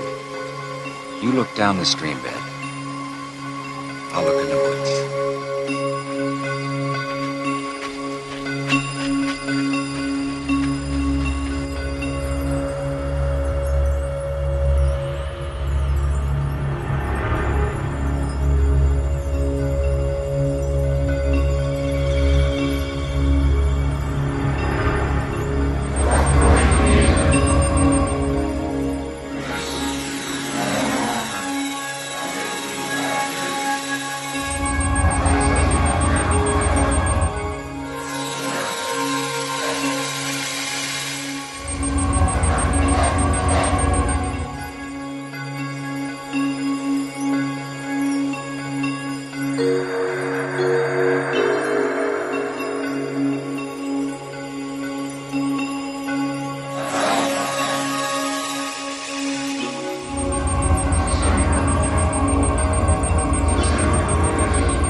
just cold, Mom. Oh, God, I thought I'd lost you. Danny Wilkins, beneficiary of an act of kindness offered by a stranger. A stranger who's been reminded of a truth, the power of which cuts across races, cultures, and even species. The love between parent and child. It's a truth that can change minds and actions, even in a place known as the Twilight Zone.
We direct your attention to the man with the sleek leather briefcase. His name, Dr. Mallory Craig. Thanks, bud. Occupation, psychologist, newly employed by the Crestridge Sanitarium. For the last 2 weeks, he has been visualizing his first day, looking forward to it with eager anticipation. But there's a terror behind those cold institutional walls that nothing in his education has prepared him for.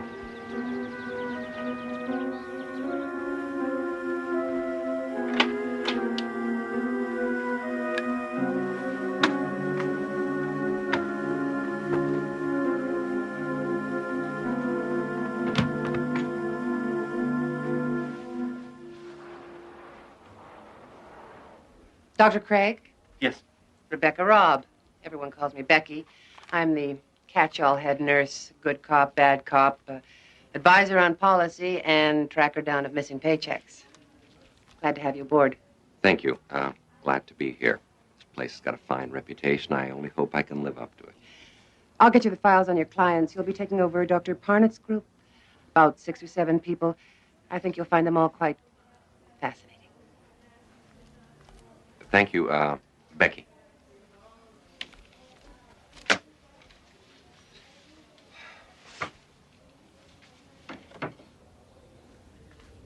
Becky, can I see you a second? Sure. What can you tell me about this patient? Name of Sharon Miles. It says here she committed herself. That's correct. Although Dr. Parnett thought there might also have been some family pressure to check in. It also says she refused to leave the house, was constantly rearranging furniture in strange ways, and refused to sleep anywhere but in a plain white room. Still does. Since she's been here, she's repainted her room, I guess about half a dozen times by now. Any time there's a spot or a crack. Dr. Parnett said to let her do it. It might be good therapy for her. She dresses only in solid colors and refuses to leave her room except for meals and counseling sessions. And then only with difficulty. I've never heard of anything like this before. What's her attitude? Frightened. Doctor, in my 10 years as a nurse, I've never seen anyone so completely, utterly terrified. Of what? I don't know. Even Dr. Parnett couldn't find out that one. Good night, Doctor.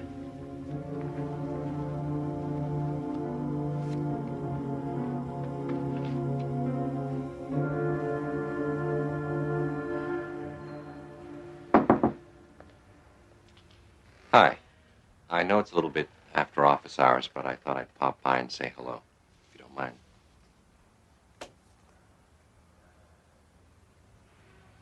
Yours? Nice work. I'm afraid arts and crafts are pretty much beyond me. Tried to make a bookcase once, ended up as a napkin holder. Nice room. Spartan, but very nice. Thank you.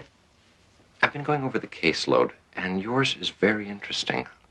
I noticed that you graduated to therapy on a voluntary basis. Dr. Parnett decided not to push matters. If there was something I wanted to talk about, I'd talk about it. But you haven't. You haven't been to therapy in nearly 2 months. You know, I'm sure if you were to try again, I could arrange for a field trip. No. I don't think that would be a good idea. Not yet. When I'm ready, maybe. All right.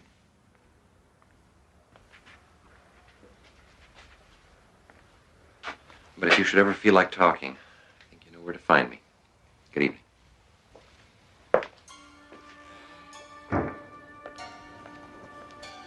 Ah, good. There you are. I've been looking all over for you. Before everyone went home for the night, I wanted to introduce you to the rest of the staff.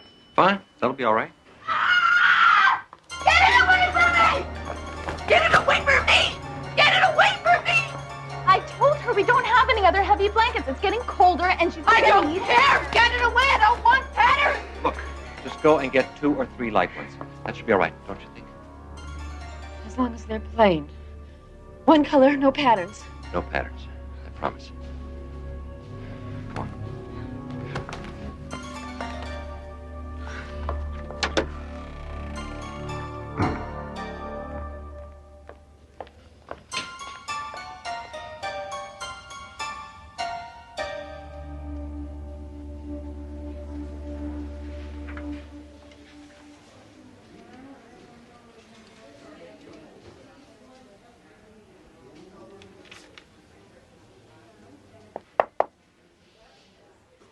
Guess I didn't make a very good impression last night. I want to thank you for what you did. The staff gets a little impatient with me at times. All forgotten. Thank you. But it would help me tremendously in the future if I understood why you were so concerned. Hey, Doc. Haven't you heard? Nobody in here but us loonies. We don't have to have reasons for what we do. I disagree. And for what it's worth, I don't think you are a loony. Scared, yes. And I'd like to try and help. Talk to you for a while. All right. If you just move that for the time being.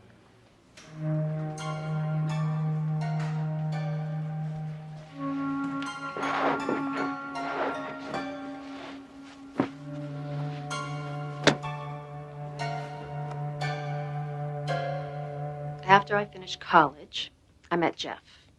And we got married about a year later.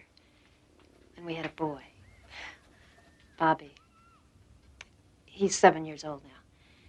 And I don't hate my mother or my father, and I never wanted to sleep with my brother. And I wasn't frightened by a checkered sheet when I was a little girl. But you were frightened last night. I saw you. You were terrified by that blanket. No, not the blanket. The patterns. Why?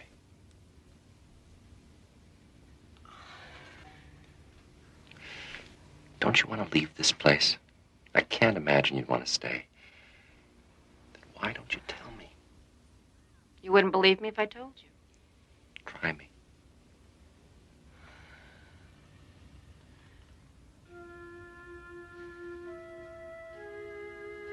You ever look closely at patterns, Doctor? I mean the kind of patterns you find in wallpaper. Cracks in the ceiling. Linoleum floors. I suppose so, yes. You ever see faces in those patterns? The way that the cracks and colors come together so that if you look at it, just so, you could swear you see a face. Of course. We had a linoleum floor when I was a kid. I used to spend hours looking at the patterns, trying to make faces out of them. You see, that's the way the brain works. It tries to find order in chaos. Given the chance, the mind plays a game of connect the dots with whatever it happens to be looking at the time. Yes, but did you ever wonder why you see faces? Not animals or plants or buildings. But faces.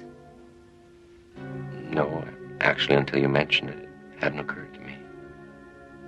It didn't occur to me either. At least not at first. It was Sunday, and I was looking up at the wallpaper. It was covered in abstract patterns, you know the kind. And I was looking up at the wallpaper, looking into the patterns. I saw a face in it. A doctor. I swear it looked back at me. Right at me. I caught it off guard, I guess, because I got the most terrible, horrible feeling that it knew that I saw it. And I looked away. And it was gone.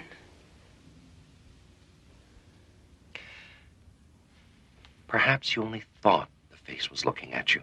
No. No!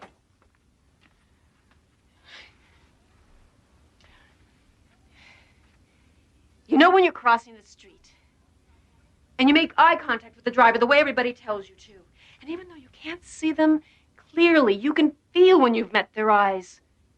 You know they're looking at you. Well, this face was looking at me, just like that. Why did it suddenly disappear? You said yourself that you looked away. At that moment, your mind rearranged the dots into a different pattern, one without a face. No, there was something there, Doctor. I saw it and it saw me. It's trying to kill me.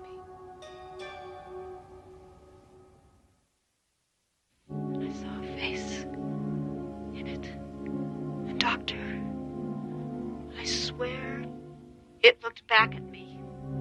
Right at me. I caught it off guard, I guess, because I got the most terrible, horrible feeling that it knew that I saw it. Then I looked away. And it was gone. Staying late? No, I was just leaving. Well, I hope you brought your coat. Looks like we're heading into the rainy season. Good night, Doctor. Good night, Becky. You said yourself that you looked away. At that moment, your mind rearranged the dots into a different pattern, one without a face. No, there was something there, Doctor. I saw it and it saw me.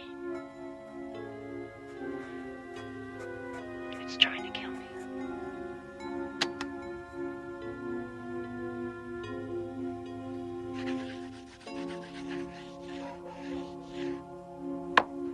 After I saw the first face, I started seeing more of them. They were watching me, peering out of the patterns of carpet, ceilings, wallpaper. I tried to paint over them, but they kept coming through. Faces in the pile of leaves next door. Faces in tree trunks, brick walls.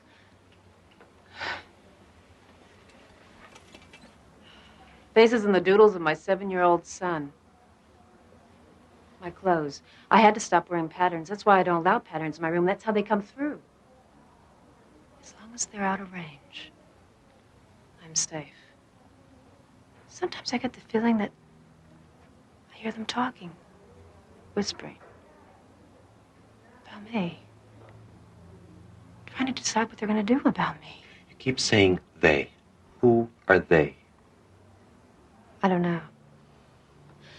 Sometimes I get the feeling that they're looking in from someplace else, someplace parallel to this, that only intersects us at certain points. I get the feeling that they're old. Very, very old. What do you think they would do to you, finally, if they got you alone? I don't know.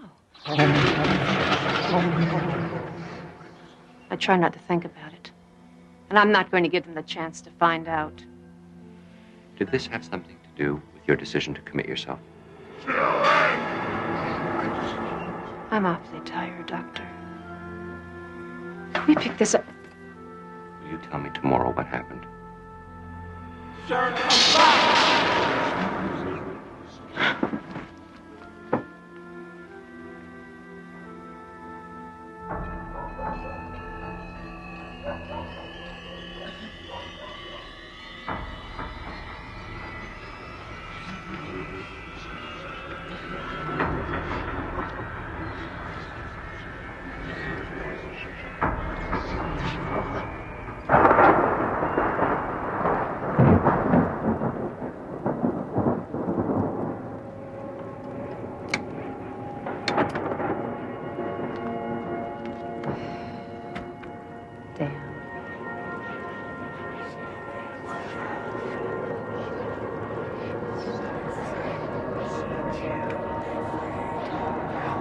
closer.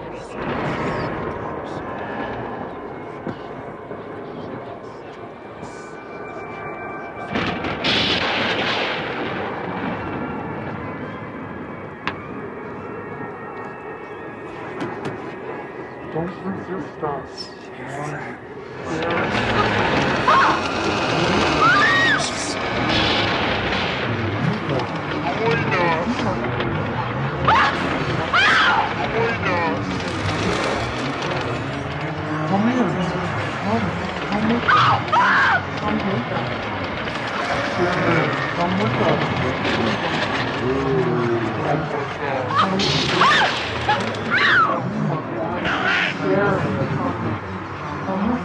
Don't resist.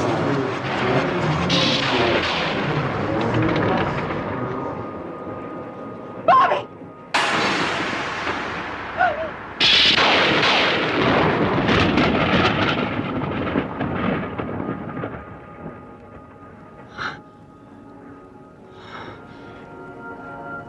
Oh.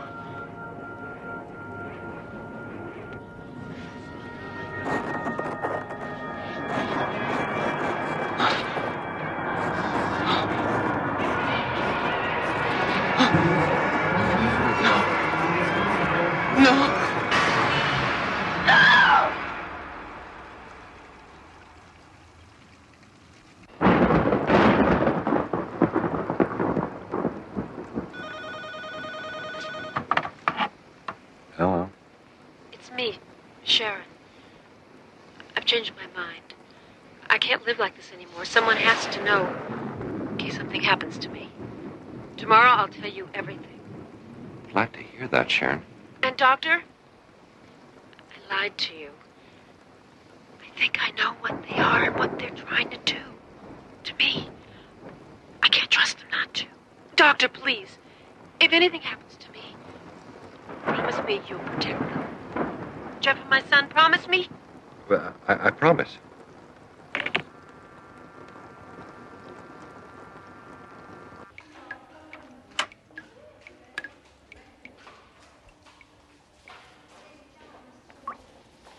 Good morning, Doctor. Pardon the bucket. We had the roof fixed last winter, but it still leaks a lot. The buckets all over the place. Storm that big always agitates the patients, and last night was a doozy. Around midnight, we had everyone quieted down, except for your favorite patient. Sharon? What happened? She just started screaming right in the middle of the night, screaming and pounding on her door, trying to get out. Kept saying she wanted another room, that she had to get out. Did she say why? Well, she was hysterical. Any other night, we'd have given her another room, but you know how crowded we are. She was too disturbed to let her wander around, so we had to lock her room.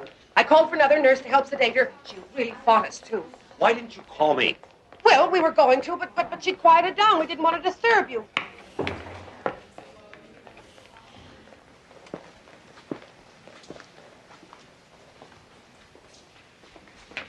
Good morning, Doctor. I hear you give our nurses quite a night. Well, I was being silly, and I realize that now. Storms frighten me. Actually, thanks to you, I realize I've been silly about a lot of things. Such as? Such as being here, committing myself, abandoning my son and husband just because of some perfectly irrational fears. It's wrong. And I can see that now. I guess all I really needed was someone to talk to. I fear you give me way too much credit. It's a very pretty outfit. Very intricate patterns. I thought... Just one more sign that all is well. I called the front office and had it brought to my room. With some luck, I signed the release forms and I'll be leaving here this afternoon. So soon? I thought we could at least finish our... We did. And again. Thank you.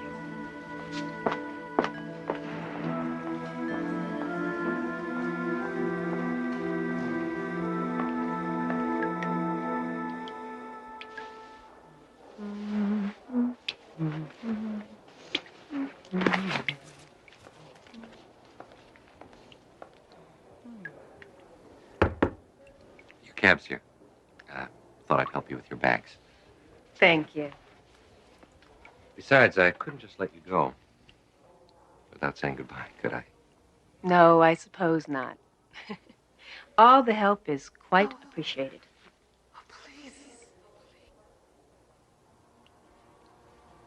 Did you hear something? No. Must have been the wind.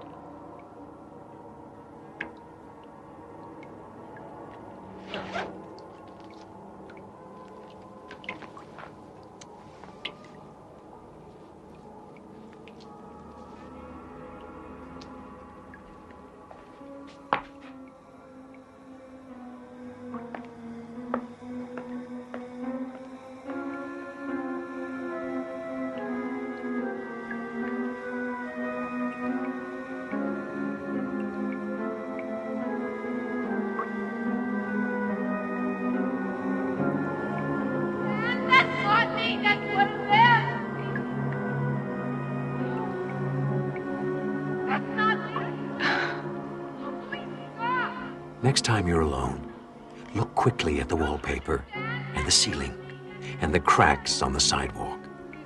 Look for the patterns and lines and faces on the wall. Look, if you can, for Sharon Miles, visible only out of the corner of your eye or in the Twilight Zone.